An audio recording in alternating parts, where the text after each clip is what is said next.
Hello. The voice of authority. Okay, good. All right, everybody, thank you for coming out to check out Silent Hill, past, present, and future. My name is Brian Gomez, and I'm the design director for Vatra Games over in the Czech Republic. I'm assuming if you're sitting here, you have an interest in Silent Hill, so you may have already seen this, but please bear with me. I'd just like to show you the latest sort of state-of-the-art on Silent Hill. This is our E3 2011 trailer that we're supposed to have sound on.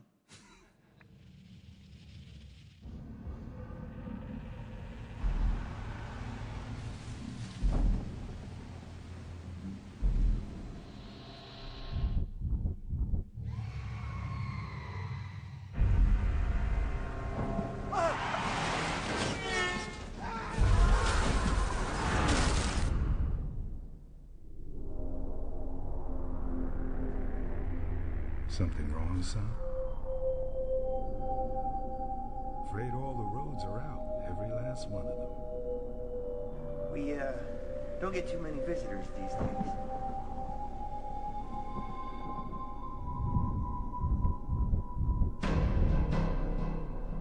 And how about you, Murphy? Someone know all your dirty little secrets?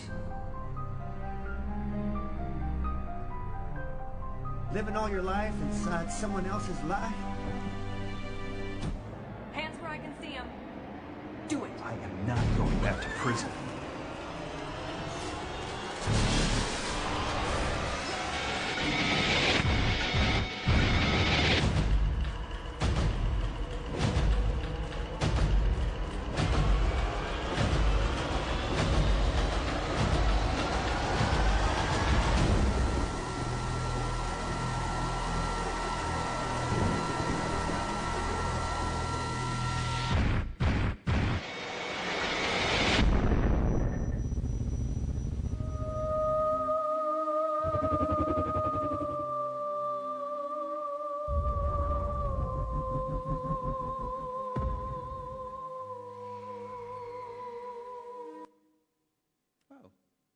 That doesn't happen in-game. Oh, well, you've all seen it.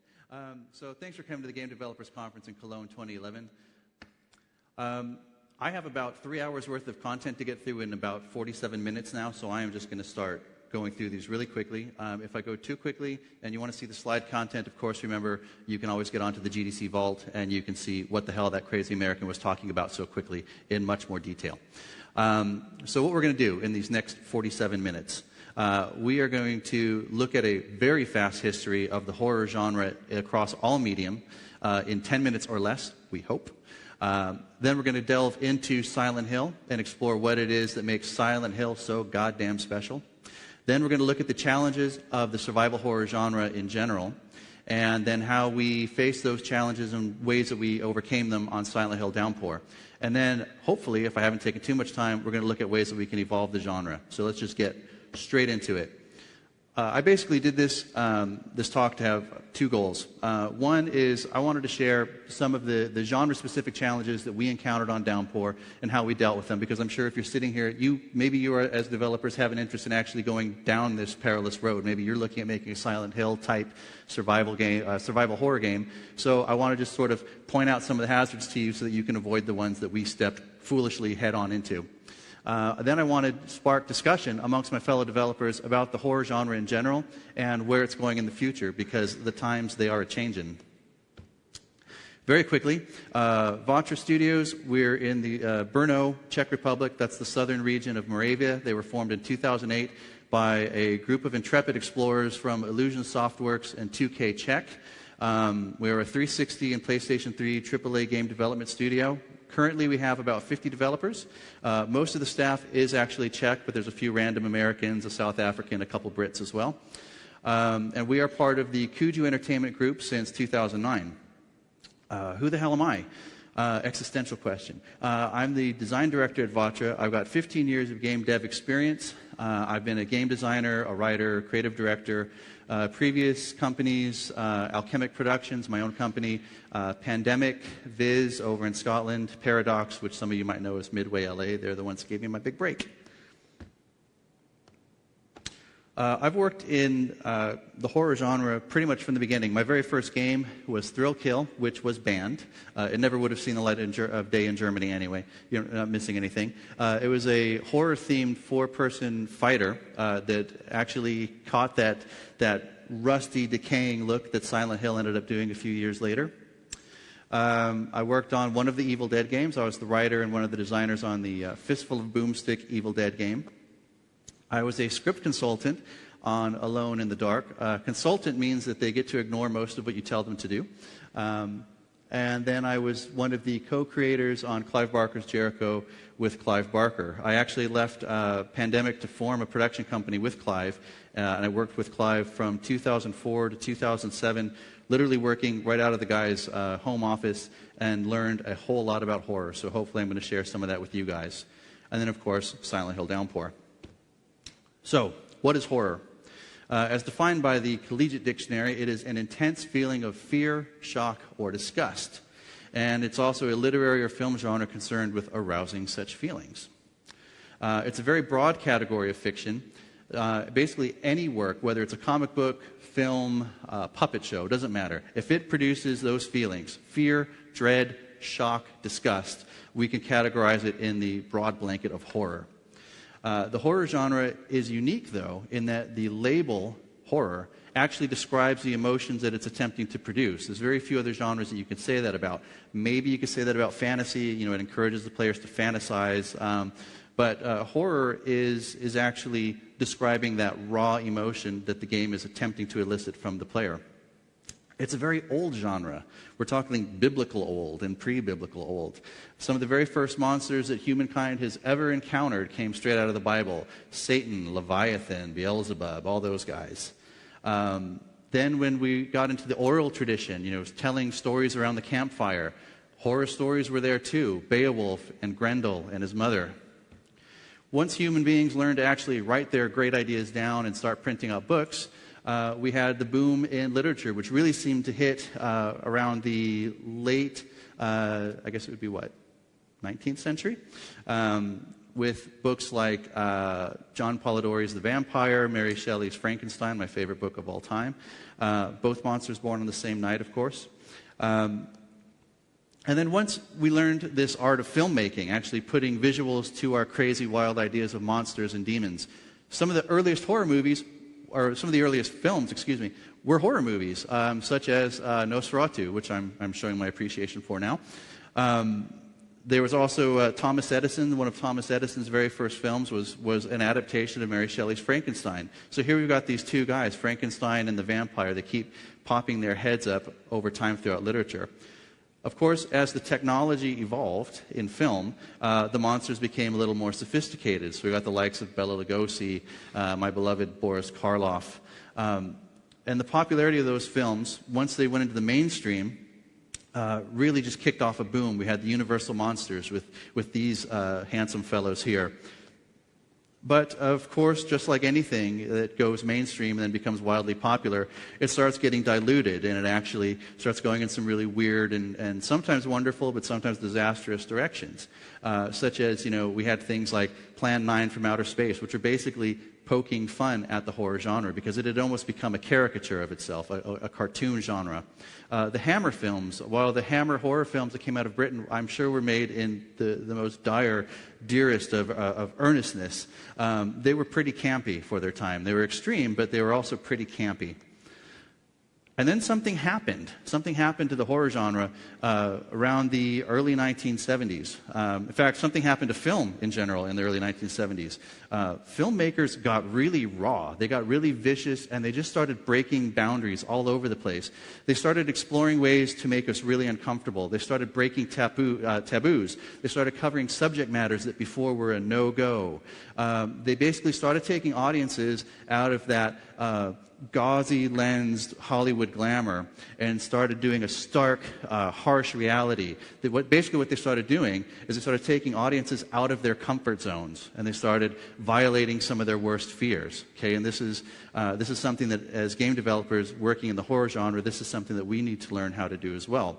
So we got in the 70s some fantastic horror movies, things like The Shining, The Exorcist, which Truth be told, I'm 38 years old. I have still never watched The Exorcist beginning to end. It just scares the shit out of me.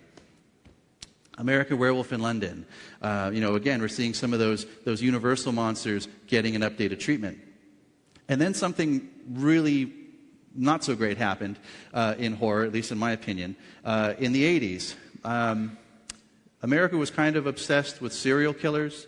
There was a few really, prominent cases of serial killings, and it ended up kind of sparking this boom in horror. And pretty soon, horror in the 80s, with the exception of a few random odds and ends, were all about killers. It was basically serial killer porn. So numerous Friday the 13th, the Freddy Krueger, which, while campy and fun, were still just more of the same, boogeymen jumping out of closets, ripping the heads off of nubile teenagers. And then in the 90s, it even spawned sort of a homage/parody with the Scream films. Thankfully, around the 90s and the turn of the new millennium, horror got really smart again. So we had things like The Sixth Sense, which was really quite a sophisticated, down-to-earth, and somber horror piece. The Others, which was kind of an updated take on Henry James's Turn of the Screw. We even got some, while kind of trendy to do the sort of reality television sort of thing, take on horror. It was still really effective with the Blair Witch Project. Just the whole metafiction built up around the world of Blair Witch gave that film life beyond anything that was actually in the content of the film.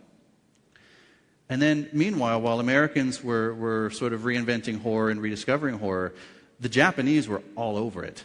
Okay, the Japanese horror that came out of the 90s and the early part of the new century were just incredible.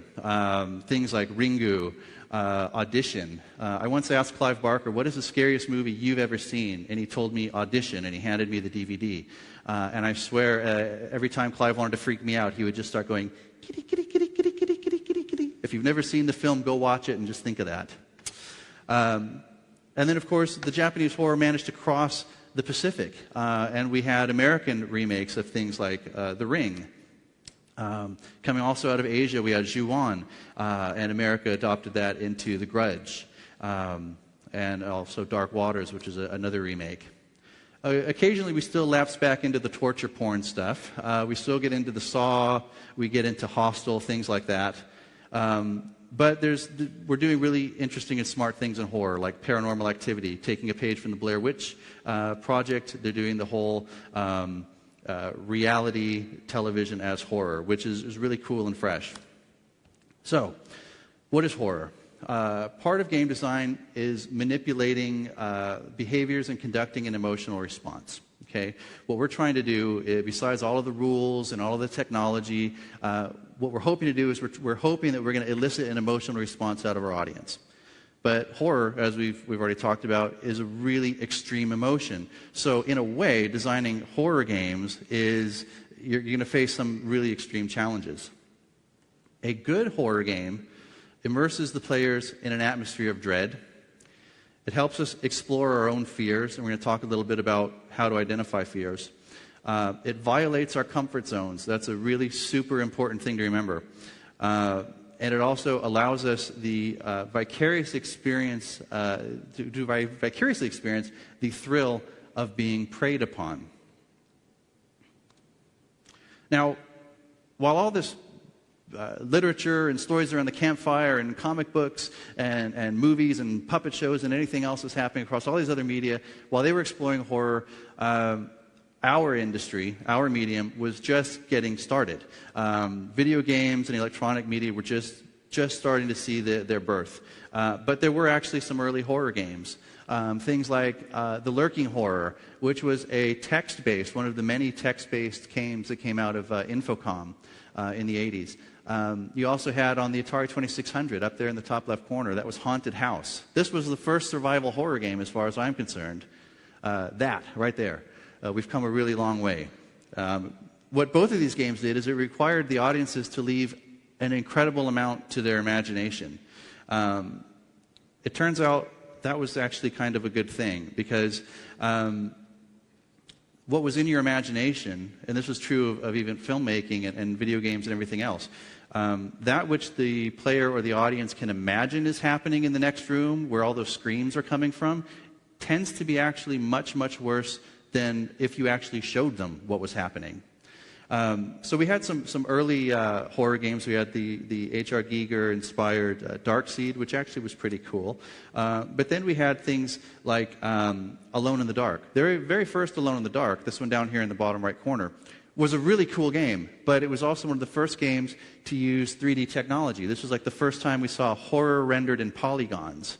And while it was cool at the time, it really doesn't scare you. The fidelity is just not there, and the immersion just really wasn't there. A little better was Clock Tower, the first Clock Tower game on the SNES system, which was only released in Japan. That one was a point-and-click adventure, and so the artwork was able to be a little sharper than the polygons of Alone in the Dark. It was a little more immersive. It was also a game, interestingly, entirely about hiding. There was no combat. You were just a poor damsel in distress being chased by a scissor-wielding maniac, and your only option in the game was to find good places to hide from him. So that was kind of one of the earliest survival horror. Again, as technology marched on, we got the advent of the CD-ROM, which then started putting full-motion video into every single video game that they possibly could, thinking that that would somehow raise the bar. And then... What? And then this happened. Stuff. And forgive the video, this is a playthrough from a player, but I think it's Into absolutely this? hilarious to listen to his narration. Let me guess, more creepy stuff. Oh, good lord! Oh, fuck off. Oh my god, that made me jump so much. Fuck off. No, fuck off. Where are you? Where are you going? Where are you going? Fuck off! Oh my fucking god. You little bastard. So, how many of us remember that moment? Okay, I mean, I remember playing that. I think I was sitting probably in Paradox's games room, and we had that on the PlayStation 1, and that moment just scared the utter shit out of me and everybody else in the room. Now, it was a cheap scare. Granted, it was a really cheap scare. Startling the player is not the same as making the player feel dread. But it was still really effective. The use of camera in it was really effective. You'll notice that the player and the action was happening sort of into the screen, far away, so the player's attention was drawn deep into the screen, and then they threw something right up in front of him. Okay, that's a really effective technique that we'll talk about a little later. So that was happening with Resident Evil. We had the rebirth of the zombie, and horror was suddenly a really hot property. Capcom totally scored. They actually managed to make several games. I think Resident Evil 4 is probably the scariest and the better of the group. But you'll note our protagonists right there. You know, our Raccoon City PD guys are always gun in hand and ready to kick zombie ass. Still scares you. It still startles you a lot. But it didn't, at least in my opinion, it doesn't really quite capture those same levels of dread and foreboding that a certain little town on the East Coast tends to bring up.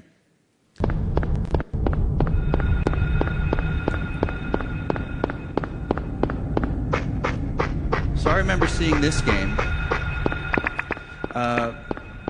roughly maybe 6 months before it ever came out, because I was in game development. Somebody that we knew that was working with Capcom showed us this, and they said, "This is the scariest game you're ever going to play." So I put the disc in, and after watching a really strange intro and hearing some of the dialogue, the dialogue was quite stilted. The voice performances were not great, let's say. And I was thinking, this isn't scary. I'm just a guy running around in the fog aimlessly. Nothing's happening to me. Nothing's attacking me. This is boring the shit out of me. But then you'd get to scenes like this.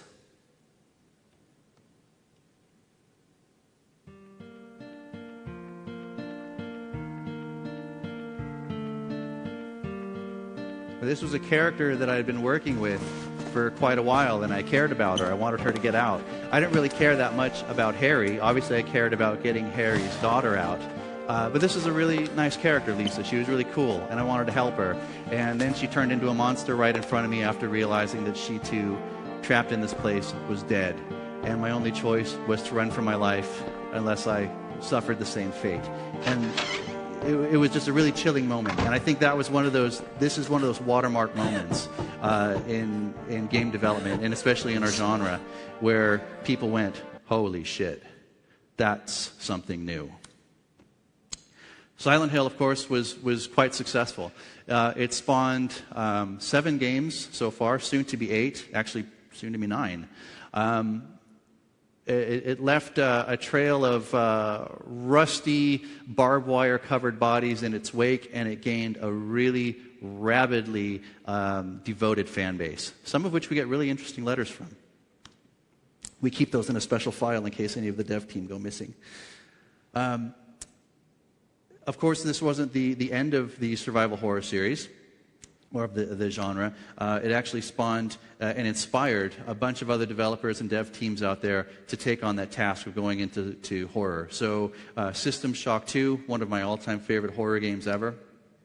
Fatal Frame, which second to the Silent Hill series, I'd say is probably my all-time favorite series of survival horror games. Again, from Japan, you'll note. Eternal Darkness, what a mindfuck. We'll get into that one in a moment. And then, of course, we still had things like, Manhunt 2, which tended to be, again, in the sort of Saw, Friday the 13th vein. Dead Rising, the rebirth of the zombies again. Capcom proved zombies are still hot. My own foray into it, Jericho with Clive Barker, which unfortunately came out at the same time as BioShock. Bad timing. BioShock, while looks kind of like it has the trappings of a sci-fi, is actually a damn scary game, especially the very beginning. The intro when you're in Rapture and the little crazy guy with the hook is trying to carve his way into your elevator, and you're trapped. You can't do anything but just sit there and wait to die. Horrible. Left 4 Dead, co-op horror. Who would have thought that was possible? We're going to talk about that too. Dead Space, of course. Alan Wake, not to be compared to Downpour. and of course, Heavy Rain. So, our genre has gone through a lot of changes. It's morphed very quickly. It's morphed and evolved with the technology, probably faster than films evolved, in that medium, because they didn't have quite the same ramp up in technological achievement and breakthroughs as game development does. So, the horror game schism. Basically, we had Resident Evil and we had Silent Hill, and they went down 2 totally opposite routes. The action horror was about fast-paced fighting. It was about action. It was about combat. It was about blowing the heads off of zombies. We had featured action hero protagonists, the Raccoon City PD guys. These were empowered players. Okay, when you played a Raccoon City PD officer, you were an empowered player. You had a gun, you had an arsenal, and you were ready to kick zombie ass. Survival horror is quite different. It's a slower pace. It's about flight, not fight. It's about running like hell. It's about solving puzzles, using your brain, exploring the environment. It's about a survivor protagonist, not a warrior protagonist or an action hero protagonist. The protagonist in a survival horror, the best thing he can hope to do is just get out of the situation alive. The action hero protagonist, the best thing he hopes to do is save the world, get the girl. But, poor Harry and James and the other guys that survived Silent Hill, they really just wanted to get the hell out. And these were disempowered players. When you played as James Sunderland, you were not a karate-wielding, badass super ninja SEAL officer guy. You were just a man that received a letter from his dead wife, as you do. So survival horror is full of contradictions for us as video game developers. We're always taught that we want to hit the player hard and fast. We want to get their attention. We talk about that pick up and play thing where, when you're on the floor of E3 and the press comes by to check out your demo, we want to hit them with everything we got in like the 3 minutes of their attention that we get. But you can't really do that in survival horror. You can't hit the player over the head with everything you've got. You can't give them the rocket launcher. You can't give them the flamethrower. Video games also are about wish fulfillment. It's about escapism. People that go into places like, Oblivion and all the role-playing games, especially the fantasy games, they're looking for escape, right? The World of Warcraft players out there, they're looking for escape in a way to get away from the stress of their daily life. Survival horror players can't seem to get enough stress because after their job or school or whatever they're doing, they want to sit down in a darkened room for 10 hours and explore a place like Silent Hill. They should probably seek psychotherapy. Survival horror puts players in horrible situations and settings, so instead of wish fulfillment, it's actually nightmare fulfillment. Video games are all about empowering players, but in survival horror, it's really about disempowering them. It's about making the player feel really vulnerable. Remember, we talked about horror being about vicariously experiencing the thrill of being preyed upon by something greater than yourself. That's a core tenet of survival horror.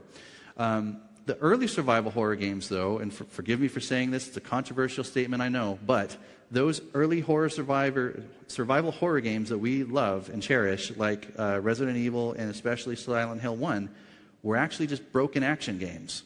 They had poor camera, appalling cameras actually, appalling controls. Remember the tank controls? The reason that Resident Evil was so scary was because it was so goddamn hard to move your character around the screen.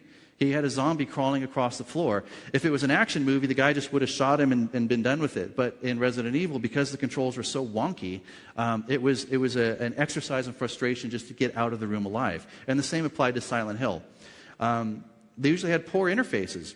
If you remember the early Silent Hill games, just to find out if your character was wounded or what his health state was, you had to go into a separate menu, completely different menu, go into your inventory and see what the condition of Harry was. You had to do a lot of fiddling around in the interface with the environment, with the inventory, taking items, combining item A with item B to get item C. It was actually quite cumbersome, and it kept pulling you out of the immersion that the developers had tried to create. So action games have evolved. Okay, our action games have moved on. Over the years, our interfaces and our controls have been improved greatly. We're actually good at this as game developers. We've figured out how to do much more clever inventory systems. We figured out how to make really streamlined, minimalist HUDs so that you don't have to have so much stuff, so much clutter happening on the screen to distract the player and pull them out of the action.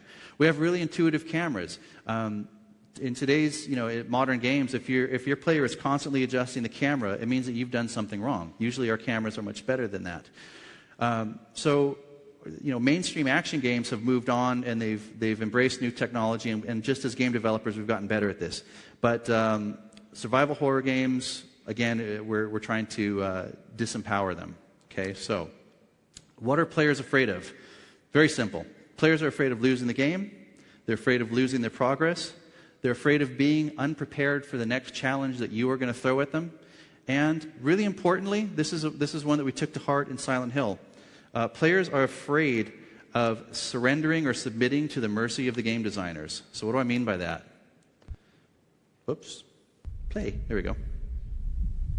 How many of you remember this scene in Silent Hill 3? Okay, this is another one of many, many really disturbing moments. Basically, poor Heather, who's seeking to avenge her father's death or his murder, stumbles into the wrong room. And you're hopeless. You're trapped. You can't leave. You're just looking at a mirror of yourself, and there's blood starting to slowly cover Heather, and it's starting to cover the walls and all the surfaces in the room. You're not dying. You're not being hurt. Nothing bad's happening to you. But the player doesn't necessarily know that. The player is just in this oh shit moment. What are they going to do to me next? And it was actually really disturbing and terrifying. It was like being, tied up in the basement of Jigsaw. It was that type of just you're absolutely hopeless and you don't know what to do kind of moment. It's moments like this that, as developers, we're taught, don't take away control from the player, don't take away options, don't do those things. But in survival horror, it's actually okay to break some of those core rules of game design because players are actually going to expect it in a horror game. So, into Silent Hill we go. I'm just going to run through these really quickly because I know we have a lot of fans in here that know these, so I won't, beat a dead horse here. Silent Hill. Basically, over these last 7 games, we've had kind of 2 storylines sort of running parallel to each other. Okay? The first one was introduced in the first game. That's the story of the Order, of Dahlia, of Alessa. It's basically a doomsday cult type of story. Freaky religious zealots that exist on a cursed piece of land keep trying to usher in the birth of some new god that's going to destroy the world and eat us all. And we have a poor, hapless Harry Mason that unfortunately adopted the daughter of the cult. The game was smart in that it used the limitations of the console to great effect. Okay, so we had that ubiquitous Silent Hill fog. That existed basically because of the draw distance. We couldn't render Silent Hill in all its glory, so they just made it foggy as hell and dark as hell. The Uncanny Valley helped create unease. Those characters were really strange looking, actually, if you think about it. If you go back and download videos of the original Silent Hill 1 and look at the renderings of those characters, they just look kind of wrong. And they spoke wrong. The dialogue was unnatural. The performances were really off-kilter. And whether Team Silent intended to do it or not, it actually gave the whole thing this really David Lynchian vibe that audiences just clicked with, whether it was intentional or not. So that's like storyline one, the whole Order, Dahlia, Alessa thing. The other branch is what happened to poor James Sunderland, receiving the letter from his dead wife. This was a totally different game. This was psychological horror at its purest. This was a game about a guy that gets called back to this town and finds all of his darkest, dirtiest secrets, all of his fears and his guilt manifesting into a physical world. The coolest thing about it is after you play through the entire adventure, it's never really clear whether all of this was just in James's head or not. Again, it comes back to that Henry James turn of the screw. It's psychological horror. It doesn't actually have to be real. Silent Hill could be a nice, quiet little town on the east coast of America somewhere that doesn't have monsters. It's actually a nice place to visit. But if you send the wrong person there, if you send somebody that's carrying around a lot of guilt and a lot of sins, bad stuff's going to happen. So throughout the other games, they continually seem to ping-pong back and forth between these storylines, whether it was following up on the Order with Alessa and Dahlia, or whether it was exploring these ideas of poor hapless victims stumbling into Silent Hill and then going through this extreme form of psychotherapy. After Silent Hill 4, that was like the last one made in Japan, then they came to the West. So Silent Hill Origins, Homecoming, Shattered Memories, these were all done by Western developers like Climax, for example. Konami was trying to do new and different things with these. Okay, with Homecoming, they tried to make more of an action game. So it was an empowered hero again. He was a soldier, at least as far as he was concerned. In his head, he was a soldier, and he knew how to do martial arts, and he knew how to use machine guns, and he was a real kick-ass kind of guy. And players didn't really latch onto it quite the same way. It was still a good game. It's entertaining, but the people that were looking for that survival horror experience didn't quite find it with Homecoming. Same thing with Shattered Memories. They went a completely opposite direction. They went for the pure flight. They went for, let's give you a player that can't fight back. He's just going to run like hell the entire time, and he can't hurt any of the monsters. So they went for polar opposites. And while Shattered Memories definitely has a lot of fans out there, I think generally the fan community thinks it's one of the better ones. It still didn't quite give them the experience that they were looking for again, which everybody points to Silent Hill 2. It was that deep psychological horror. So Downpour. I came into the project in January 2010. A friend of mine, a colleague who knew my background in horror, said, "Hey, I've got this project out in Brno in the Czech Republic, and it needs some help." So I looked at a map, figured out where Brno was, and said, "No way." Then he told me what game it was, and I said, "When do I fly out?" It had a kind of a rough start. There were some changes in personnel at Konami, sort of at upper levels. They moved some people around. So directions kind of changed. One person would start the direction one way, and then another person would come in and take it in another direction. All of you as developers have been through that kind of scenario. When I came in and I looked at it, our protagonist was kind of uninteresting. He just wasn't somebody that deserved Silent Hill. He was a guy that was wrongfully accused of a crime he didn't commit. The first big red flag that I saw with that is if Silent Hill is a supernatural, all-knowing entity, and it could look into your brain and it knows all the things that you feel guilty about, it's going to know that you didn't commit the crime. So that didn't really work. So we had to throw that out. The story that we're working with didn't entirely mesh with the mythology. What it was trying to do, it was trying to play lip service to those two different roads. It was trying to, support the sort of order stuff, and it was also trying to support the psychological horror. And it just kind of was grappling with itself. The monsters were designed around aesthetics and not around psychology, so that was something we had to address. The levels didn't quite capture the atmosphere we were looking for. And worse yet, our other world, which is one of the hallmarks of the series, didn't quite have a unifying theme. So we identified the pillars of the Silent Hill brand. Silent Hill is genius loci. Okay, it's a intelligent entity, and it knows what you're thinking. So we just said, okay, that's canon, that's fact. Whether other games have broken that rule or not, we're just going to say this is the way forward. That's what Silent Hill does. It takes your guilt, it takes your past sins, and it makes them manifest. We wanted a story that was about exploration and revelation. We wanted our hero to be a flawed protagonist. James Sunderland is still the best protagonist in the Silent Hill series ever, and he's a guy with a lot of guilt. He killed his wife. Okay, that's something really heavy to walk around with.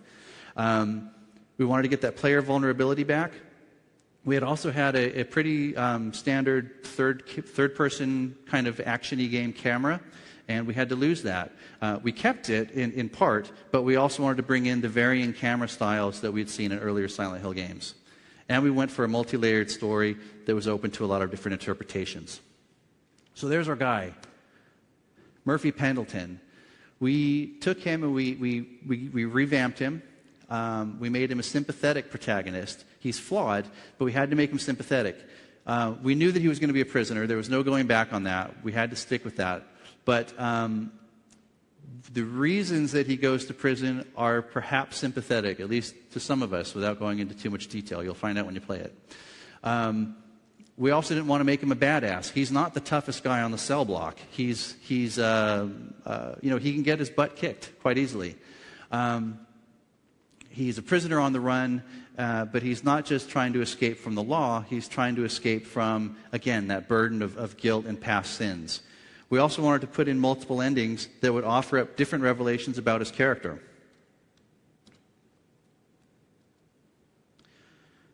One of the things that we found we had to address was Murphy's body language. When I was playing the early demos, we found that Murphy was just kind of walking around with his flashlight, and he was just looking around and doing this sort of thing. A monster jumped out of the wall. Oh, hey, look at that. That's cool. Dead bodies? No, step over that, no problem. He didn't seem like he was actually in the world.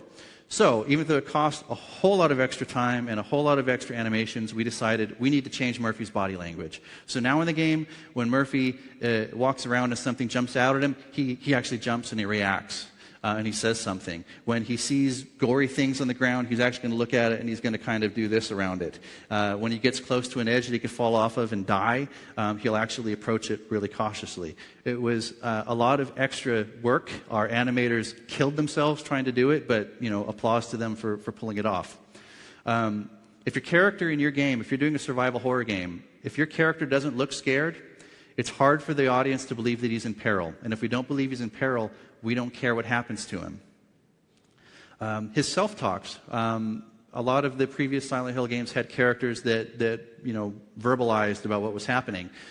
We tried to make our self-talks for Murphy much more natural, so that when he's saying things, he doesn't just say, there's a key over on that table. These kind of ham-fisted clues to the player. We try to get him to say things that all of us would say in those situations. So you'll hear him doing lots of, what the hell was that, and oh my God, and where am I, and those sort of things.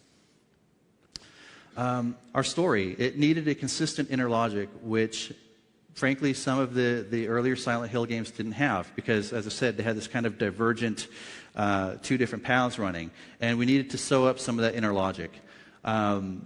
We had to focus on the psychological horror.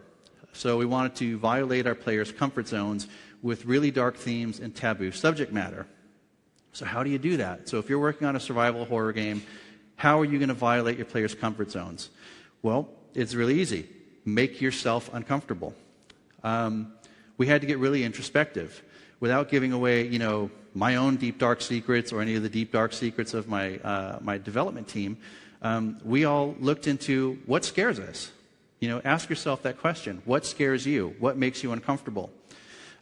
We looked at traumatic moments from our own lives. We tried to figure out what kept us up at night, what was the worst thing that ever happened to you in your life, and then we took those events and we actually put them straight into the game.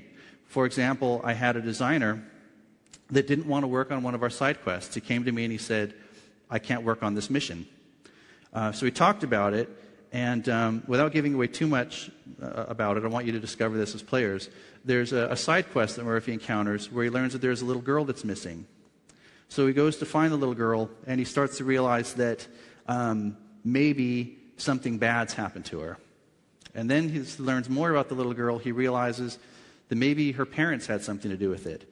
And the reason that her parents had something to do with it is because she was a special needs child. And it turns out that my designer had such a person in his life, and had actually had parents abandon them because of what happened to his sibling. So, we went raw. We went deep. We went into the stuff that kept us up at night. And we built side quests around it that planted seeds for new lore for future chapters. Whether Vatra does the next Silent Hill game or not, we tried to put in enough things in those side quests so that we can start building up more lore and focusing on that psychological horror and actually putting some of the Alessa order stuff to rest. We wanted our story to have multiple endings and multiple interpretations. We wanted it to be that when you get to the end of the story, it's not going to have a Scooby-Doo ending. You're not going to see, the villain unmask himself and tell you, this is what happened to Murphy, and that's why he did it, and that's how he did it, et cetera, et cetera. There's not going to be any nice, clean, tie-up. You guys will be debating the story probably for, at least until the next game comes out. Remember, fear is about loss. So when you're working on your horror game, think about what is the worst thing that you could possibly lose. What is the worst thing that could possibly happen to you? Figure out what is the most valuable thing to you that would destroy your life if you lost it. That's what you should make your game about. Combat. We didn't want this to be Shattered Memories. We didn't want this to be about, constantly fleeing. So we got into improvised weapons. We got into weapons that are destructible, that will break if you use them too many times. We wanted the player to have that feeling of almost like being in a barroom fight without Murphy being a badass. So if he gets jumped by a bunch of monsters, we wanted him to be scrambling, always looking for, can I use that as a weapon? Crack. No, that's not good. Can I use that as a weapon? Yes, much better. We wanted him to constantly be picking up weapons, trying new things, throwing them away when things don't work, and basically just running. We didn't want Murphy to be fighting, say, more than 2 or 3 monsters at any one time. So we actually adjusted the strength of our monsters up. We made our monsters stronger so that in many cases, fleeing is actually the best thing to do. It's the smartest thing to do. We changed our cameras, so we went for those, instead of just doing the typical third-person camera, we brought back some of those fixed and railed cameras. And the reason is simple. If you look at great horror movies, the director is really orchestrating the emotions that he elicits out of the audience with the camera. You can channel a lot of emotion just through the use of camera angles. So we started changing things up. If you want the player to realize that what's happening to Murphy is kind of skewed, that his reality is starting to shift, we would tilt the camera. You can actually shift it and tilt it and visually tell the player that reality is not right. By going for a third-person camera, we went for a watcher camera. If you're writing a script, we'd call this POV. So the POV camera of the thing that's watching Murphy that he's not aware of. We as the player, we're aware of it. We can see the camera. We can see a little bit of a head wobble on it. We can hear the breathing. We know that there's something behind him, but Murphy's unaware of it. That's actually a really scary situation to be in. Depth, going for the long shot. Just as we saw with the Resident Evil game, when all of the focus is, say, at the end of that hallway, you're not expecting things to happen right up front of you. Yeah, it's a cheap scare to startle the player, but before that cheap scare, they're going to feel a total sense of dread, knowing I've got to walk down that hallway and I can see all these places where things are going to jump out and get me, and I just know those bastards are going to do that to me. Maybe you don't have to do it. You don't even have to jump out and grab the player in this hallway. But when you set up situations like this for them with the camera, they're going to feel it in the pit of their stomach. And as I said, putting Murphy, away from the foreground was something that we used a lot because we could have really interesting things happen in the foreground here. So if something could scuttle across, the foreground, even if you don't get a good look at it, it makes you think, oh my God, what the hell is in this room that I have to walk into? Our environment. This one is going to be 5 times larger than the previous Silent Hills. And we went for a really minimal UI without loading. So Unreal, at least when we first got a hold of it in its raw state, isn't great at doing massive outdoor environments. But we went for it, and our coders are actually really cool, and they managed to pull it off for us. Our game streams everything in the background. So other than the initial load that you see at the very beginning of the game, you will never have to see a load screen afterwards. We wanted to make sure that every location in our game tells a story. Keep this in mind when you're working on a survival horror game. Remember what we said about the text-based adventures? That what happens in the player's head is often scarier and worse than what would actually, if you had shown what happened. This is an approach that we took with our levels. When we designed them, we wanted them to tell a story. So when you got into a level, you'd go, what the hell happened here? You'd see blood, you'd see gunshots, you'd see knife marks on the wall. And we left it to the player's imagination to try to figure out and piece together what happened in this place, because that's actually probably going to be scarier than if we just showed them a cutscene of it. We look for places of vulnerability. Why is it that horror movies are always having scenes that take place in the bathroom, in the shower, in an elevator, in a train car, in a movie theater, in a nursery? Why does that happen? Because these are the places that we feel the most vulnerable. You're either naked in the shower, or you're trapped in an aluminum tube hurtling underground in a subway, or you've got this little tiny life in your arms, your newborn baby. Those are the moments in your life where you feel the most vulnerable, like something really bad can either happen to you or to somebody that you care about. Remember, fear equals loss. So that's what we looked for when we designed our levels. We looked for those places of vulnerability where we could throw the player and just make them feel really, off kilter and uneasy, like the bathroom. Layers of perception. We went for the return of the radio. The radio is back, sort of as our monster metal detector. But we also went for this idea of using different light sources to provide varying levels of perception. So besides the flashlight, we have a UV light, which you can only see certain things in the environment when you have a UV light on. We also have a lighter, just a little handheld flick lighter, that again has a certain use, that you can only see certain things when that lighter is on. This provides the different layers of perception so that the player knows that anytime he's going through an environment, he's not getting the entire picture. He actually has to switch up his light sources to figure out what might actually be right in front of him, but he can't happen to see it at the time because he had the wrong layer of perception active. Our soundtrack, as everybody has heard, we lost Akira Yamaoka. We have Daniel Licht. And yes, we also have Korn doing our theme song, Discuss. I'm going to just start blowing through some of these here because we're running out of time. Our Otherworld. This was the next big thing that we had to do. We wanted our Otherworld to have a central theme, and that's what was kind of missing when we first started working on it. The theme that we went for this time was rain, and it's really simple. Why? Water is a highly symbolic element. It's about duality. It's about mutability. And when we kind of did our brainstorming about Murphy, those were also character traits that Murphy had. So we thought water was a really appropriate way to show his crumbling sanity. So basically, whenever the downpour happens, it's reflecting his deteriorating sanity. It means that the more the rain starts coming down, or the more that water is starting to fill up the environment, it means basically that your hero is starting to lose it. He's starting to lose his touch on reality.